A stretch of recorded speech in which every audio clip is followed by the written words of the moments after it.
ہمارے لیے آج کی تلاوت مقدس لوکا کے انجیل اس کا پہلا باب اس کی 46 آیت سے لے کر 55 آیت کے آخر تک۔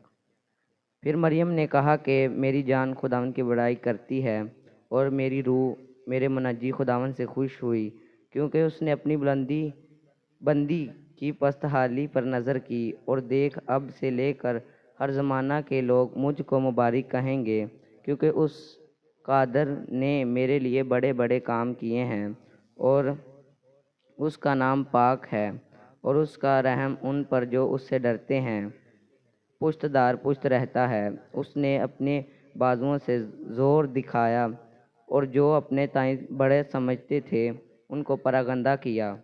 اس نے اختیار والوں کو تخت سے گرا دیا اور پست حالوں کو بلند کیا۔